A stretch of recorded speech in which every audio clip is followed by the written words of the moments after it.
গেল সবে বারাতের রাত্রি, ক্ষমা প্রার্থনা রাত্রি, সবে বারাতের রাত্রি, রুচি তলাশ করা রাত্রি, সবে বারাতের রাত্রি, বিপদ মুক্তি হওয়ার রাত্রি।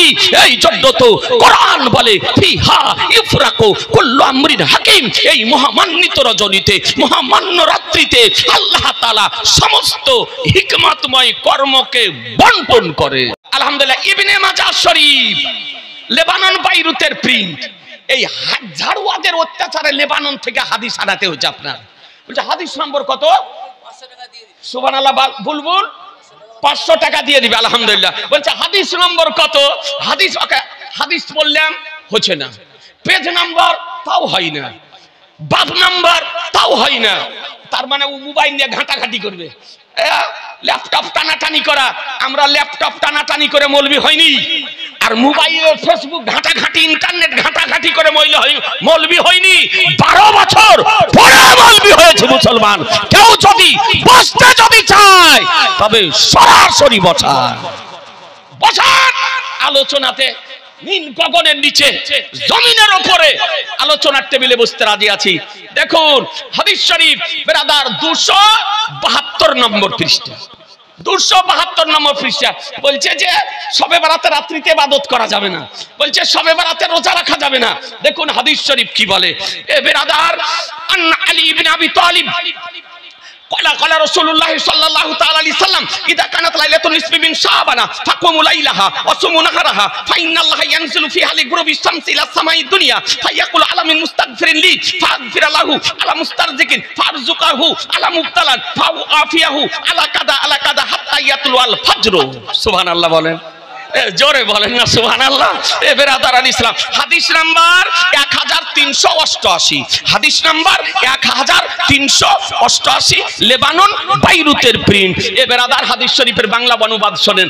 আলী ইবনে আবি তালিব হতে বর্ণিত ইসলাম জগতের চতুর্থ খলিফা আমিরুল মুমিনিন আলিয়ে মুর্তজা শেরে খোদা মুশকিলে কুশা হায়দারে কাররার ফাতিহে খাইবার সাহেবে জুলফিকার দামাদে মুস্তাফা আলিয়ে মুর্তজা রাদিয়াল্লাহু তাআলা নতে হাদিস শরীফ বর্ণিত আপনার যে আলী সম্পর্কে নবী আমার বলেন আনা মদিনাতুল ইলম ওয়ালি গুন বাবুহা, আমি হলাম জ্ঞানের শহর, আলী হলো তার দরজা।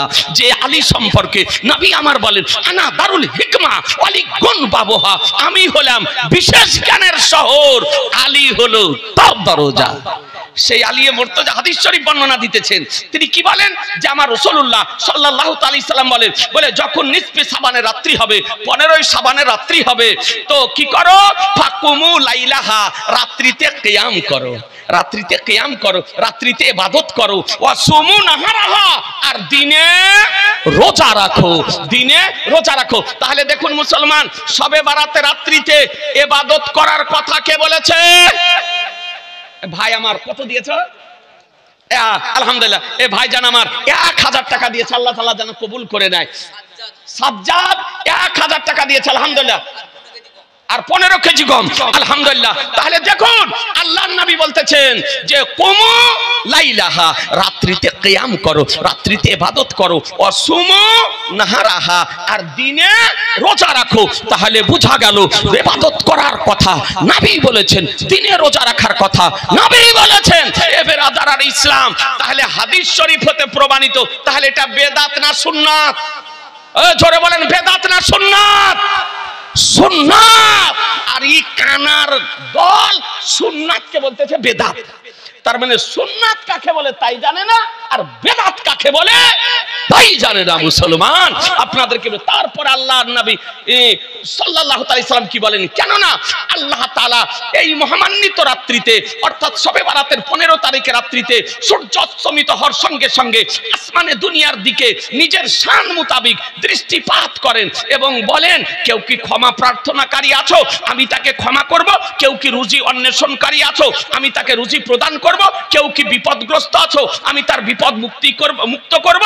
এইভাবে আল্লাহ তাআলা ফজর তুলু হওয়া পর্যন্ত বলেন, সূর্য উদিত হওয়া পর্যন্ত বলেন। তাহলে বোঝা গেল শবে বারাতের রাত্রি ক্ষমা প্রার্থনা রাত্রি, শবে বারাতের রাত্রি রুচি তলাশ করা রাত্রি, শবে বারাতের রাত্রি বিপদ মুক্তি হওয়া রাত্রি। এই জন্য তো কোরআন বলে ফিহা ইফরাকু কুল্লু আমরিন হাকিম। এই মহামান্বিত রজনীতে, মহামান্য রাত্রিতে আল্লাহ তাআলা সমস্ত হিকমতময় কর্মকে বন্টন করে। তাহলে আপনি বুঝে নিলেন যে শবে বারাতের রাত্রিতে ইবাদত করার কথা হাদিস শরীফে আছে, আর রোজা রাখার কথাও হাদিস শরীফে আছে।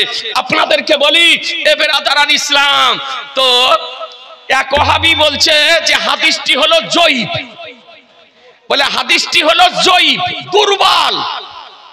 দেখুন মুহাদ্দিসগণ, যে মুহাদ্দিসগণ বলেছেন হাদিস জয়ীফ, ওই মুহাদ্দিসগণেরই কায়দা হলো যে হাদিস যদি জয়ীফ হয় তো ফাজাইলে আমালে ওই হাদিস গৃহীত, ওই হাদিস গৃহীত গ্রহণযোগ্য, তার উপরে আমল করা যাবে ফাজাইলের ব্যাপারে, ফজিলতের ব্যাপারে। তবে জয়ীফ হাদিস থেকে আহকাম বের করা যায় না, মসলা মসাইল বের করা যায়।